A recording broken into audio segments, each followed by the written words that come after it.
I'm Mayor Tommy Roberts. Welcome back to the Mayor's Table. My guest this morning is City Attorney Jennifer Breakell. Jennifer, welcome.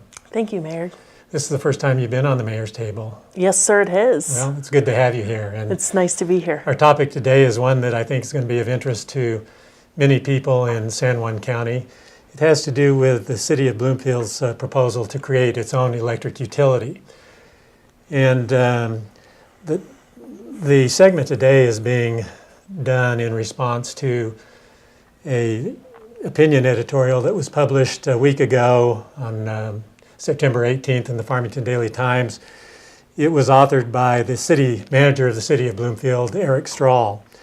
And in that article, Mr. Strahl takes the issues that are the subject of a lawsuit that the City of Bloomfield filed against the City of Farmington, has taken it to the court of public opinion. And in my opinion, Mr. Strahl has attempted to portray the City of Farmington as dealing in bad faith in the course of this litigation. And I want to address some of those foundational issues that have led to the filing of the lawsuit by the City of Bloomfield against the City of Farmington. And more specifically, I want to address some of the assertions and statements of purported fact that Mr. Strahl uses in his op-ed piece.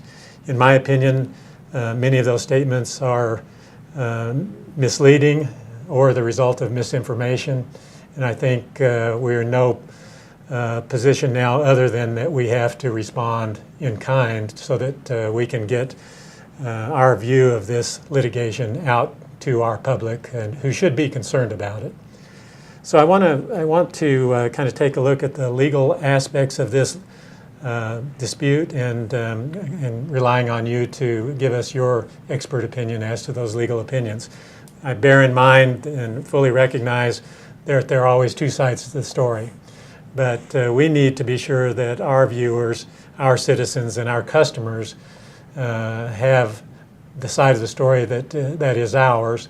Yes. And we certainly want to deal with any misrepresentations or misinformation that's being put out there by the other party to this lawsuit. So first of all, Jennifer, if you would, and as briefly as you can, describe what is the subject of this litigation.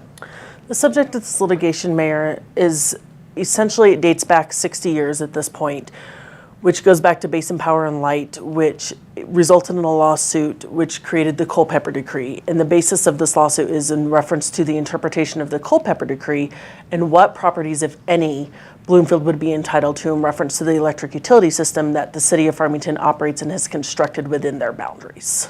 And so the issue is what the Culpeper Decree gave to the City of Bloomfield as a right to, in the future, acquire the assets of the Farmington Electric Utility System that are located within the municipal boundaries of Bloomfield. Correct. That's about as simply as you can put it. That's the whole entire lawsuit. And so the very foundational issue in this lawsuit is what is the scope of that right? Correct. Now, the City of Farmington has never taken the position that the City of Bloomfield does not have a right granted to it pursuant to that lawsuit, has it?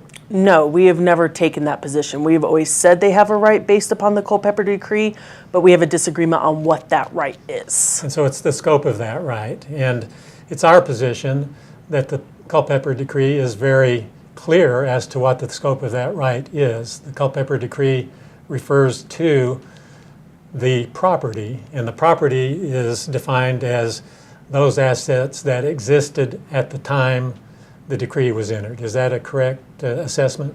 Yes, Mr. Mayor, it is. The Culpeper Decree actually uses the language, those such properties.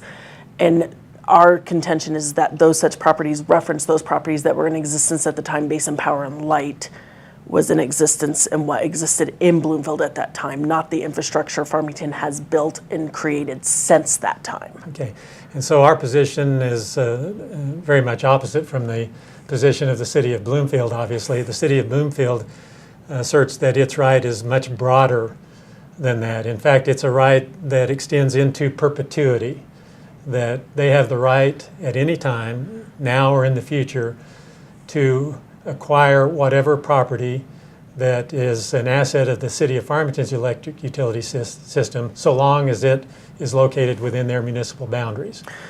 That is the argument they are making, Mr. Mayor. That is not the argument we agree with, nor is that the argument we think that is supported by the language in the Culpeper Decree. Correct.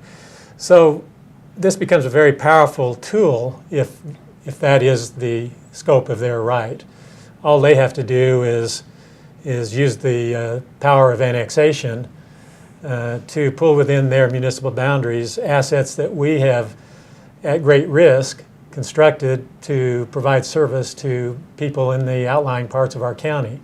So they have the ability to pick and choose what assets they want to have that we currently own, and they're not restricted by time or geographic area as to when they would exercise that right. That's the essence of their claim.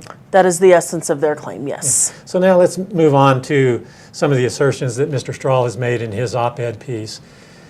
He implies that a recent ruling by Judge Dowley in a local district court case has essentially verified their view of what the scope of their right is, that they have an unlimited right in perpetuity combined with the power of annexation to acquire whatever they want to acquire and to pay fair market value for it.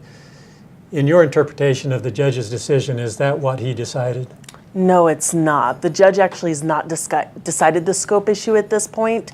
It is actually an issue we're waiting to have a hearing on. The judge made a ruling on the motion to dismiss, which is an incredibly hard motion to win. We lost that motion to dismiss, and the judge ruled that we did not have enough to win the motion to dismiss, but refrained from making any decisions based upon the scope or any other issues that are outstanding in the lawsuit. So to be sure that our viewers understand what that motion to dismiss covered, we simply took the position that whatever right Bloomfield had under the Culpeper Decree they had lost the right to assert it by waiting too long. Correct. We argued a statute of limitations defense, which is simply that parties to a potential dispute must bring their claims in a timely manner. And in this case, we asserted that Bloomfield, the City of Bloomfield, had sat on this right for too long, and that by sitting on the right for 60 years, they had lost it. The judge did not agree with us on that position, and he ruled in favor of Bloomfield. And so we're in a position now that we move forward in the lawsuit to determine the substantive scope of that right.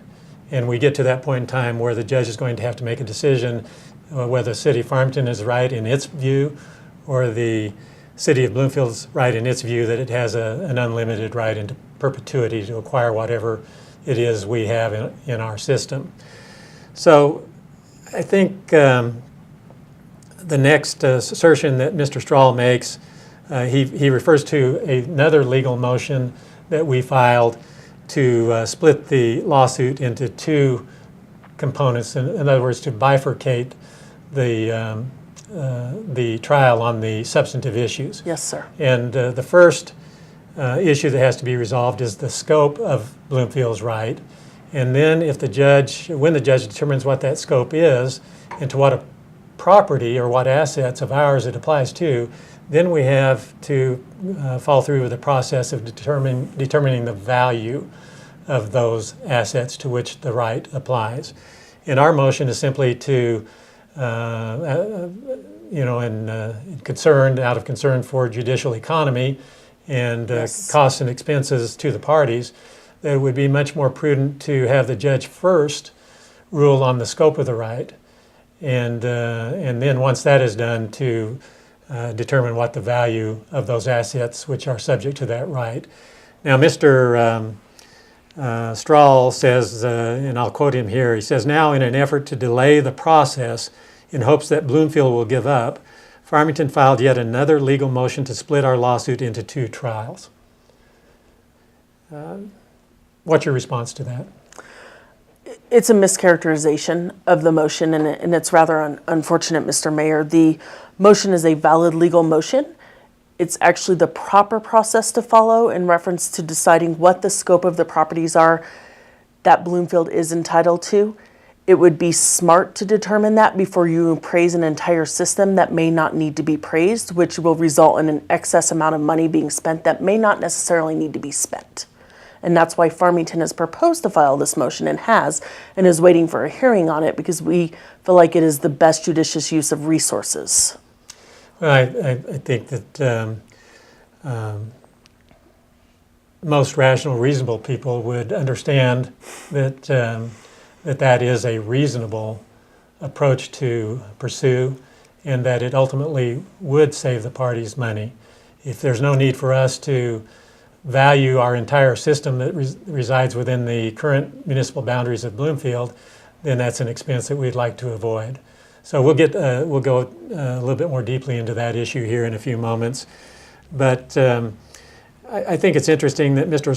Strahl thinks that the City of Farmington is really pursuing these legal strategies only to drag out the process in hopes that Bloomfield will get tired and that they can't stand up to the expense of pursuing the litigation that they filed in the first place.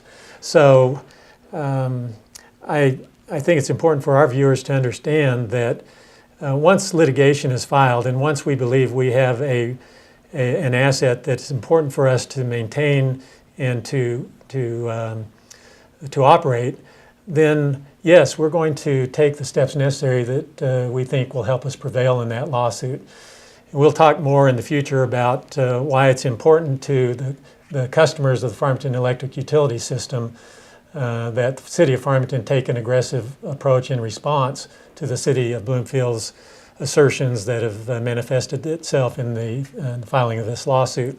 But as a final matter on the legal side of this dispute, Mr. Strahl essentially asserts that the City of Farmington has already completed its assessment of its resources and completed an evaluation of those assets, or at least he implies that the City of Farmington had indicated it was going to do that by the end of August of this year.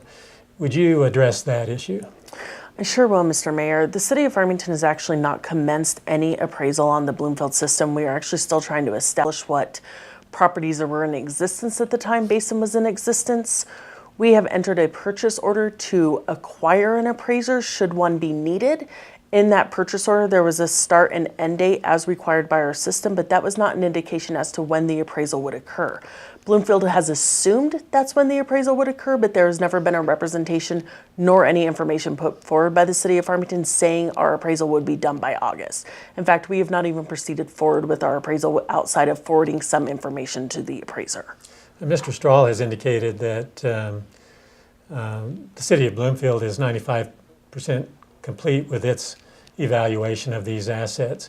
Do we know that that is a fact? Well, Mr. Mayor, we have requested through several IPRA requests the information in that appraisal as it is public information. Bloomfield has refused to cooperate with that IPRA request and has said that it is not complete yet, even though they have been saying for months that it is almost 95% complete. So we do not have that information at this point, despite our numerous requests to acquire it. So I think we need to be sure our viewers understand what an IPRA request is. Yes, sir. So an IPRA request is the Inspection of Public Records Act. It's an act that all governmental entities fall underneath, and it allows citizens to have essentially open transparency to governmental actions. The appraisal that Bloomfield would be acquiring is paid for by public funds and would be subject to the Inspection of Public Records Act, and they should be handing it over. Unfortunately, we have not had access to that information yet. And what is their reason for not responding to that IPRA request? One of the reasons we have gotten is that the appraiser is declared as an expert, and therefore they are not sure if they're actually going to have that expert testify at trial, and therefore they don't have to hand over the documentation yet. Okay. Well, Jennifer, I think this probably adequately covers the legal aspects that are raised in the course of Mr. Strahl's op-ed piece, and I think we've accomplished what I want to accomplish today in responding to what I would characterize as some misrepresentations about the essence of the legal proceeding. I appreciate your being here and helping me with this response. I would like to advise the viewers that next Monday, we will have as our guest City Manager Rob Mays. And Rob is going to talk about the more practical aspects of the dispute between the City of Bloomfield and the City of Farmington regarding Bloomfield's desire to create its own electrical utility. Rob will go into some detail about the revenue component of Bloomfield's pro forma, the fiscal pro forma. Talk about the rate structure that we think that would be proposed, and we'll talk about the risk involved as well. We'll talk generally about why the customers of the Farmington Electric Utility System should be concerned about the proposal that Bloomfield has put forth and is pursuing. We think that there are some dramatic impacts that would be of concern to all of our customers on the Farmington Electric Utility System, including those residents and business owners and industrial customers that reside in Bloomfield. So Jennifer, once again, thank you for being here. And I think this is going to be very educational and informative to our viewers. We want to thank you for joining us on this segment of the Mayor's Table, and we'll look forward to seeing you again next Monday.